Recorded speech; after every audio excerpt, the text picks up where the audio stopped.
Willy is a deeply passionate and driven individual, and I think whilst he is a designer, he is equally a world builder. He's great. He's this full of energy. He's really funny, actually. A little quirky, actually really quirky. He was really involved and kind. This collection feels like a prayer, not for forgiveness, but for visibility.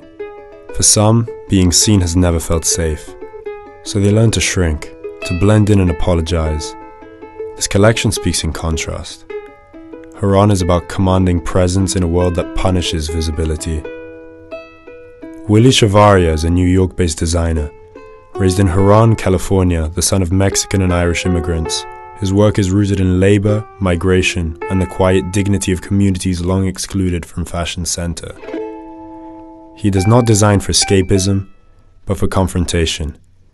His work centers the body as a site of identity, resistance, and pride, particularly brown, black, queer, and working-class bodies that are often marginalized by the industry. Visibility in his work is not decorative, it is political. The show is named after his hometown, Huron, California. At the time of the show, ICE raids were escalating. Families were being separated. People were disappearing into detention centers. This context was not background noise, but it shaped the urgency of the show itself.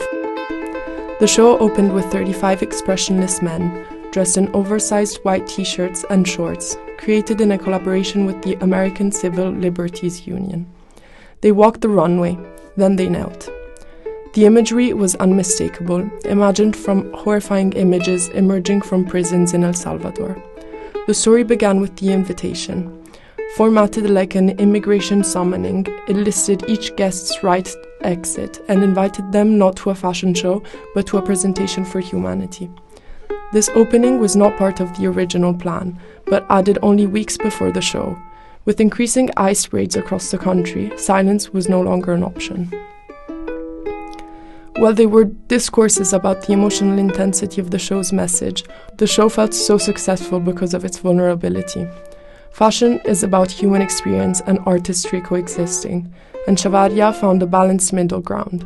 It can also be debated whether such political statement belonged on a luxury Paris runway or if it took away from the focus on the craftsmanship itself. Chavarria knowingly took this risk, and it paid off. If the show's opening presented loss, the clothing answered with hope. This season's palette marked a deliberate shift: papaya, board and blue; butter, uniform green and concrete. Color in Huron is not decoration, it's declaration, an act of rebellion, as Chavarria put it. Inspired by the uniforms of warehouse workers, a job that so many feel is invisible, the pieces were reimagined in satin, wool, silk, and tailoring, creating new meaning. What once signified anonymity now demanded attention. The zoot suits were exaggerated, structured, unapologetic. In the 1940s, Black and Latino youth wore zoot suit as an act of pride. During the zoot suit riots, extravagance was criminalized, visibility was punished. In Huron, that history is reclaimed, clothes that occupy space, joy, here, that was not escapism, but endurance, a sign of hope. Chavarria noted. I remember just the colors being so vivid. They were kind of popping as they walked down. Spring-summer 2026 expanded Chavarria's vision of femininity. To honor it fully, he knew a woman's perspective was essential, so he collaborated with his head of design, Rebecca Mendoza, crafting a vision of femininity that felt honest, powerful, and real. Inspired by the films of Pedro Almodovar and Wong Kar-wai, the women of Huron dressed for themselves. The show unfolded in 4 acts: loss, defiance, a pause for the Adidas collection, and a finale of evening wear, embroidered suit, silk silhouettes, balloon gowns. Everything contributed to a collective identity. He cast from neighborhoods, not agency books.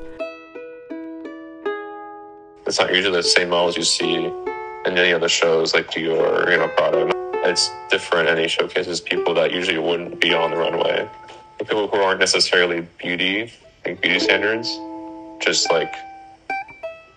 beautiful minority, just people just being themselves, but in beautiful clothing. The music isn't background, the casting isn't aesthetic, the photography isn't documentation. This was not a spectacle, it was a narrative. This season also marked his first full accessories collection, unified by the signature W strap.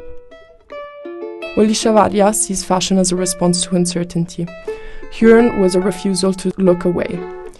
In a world where fashion is often escapism, this collection insists on memory, on honor, on presence.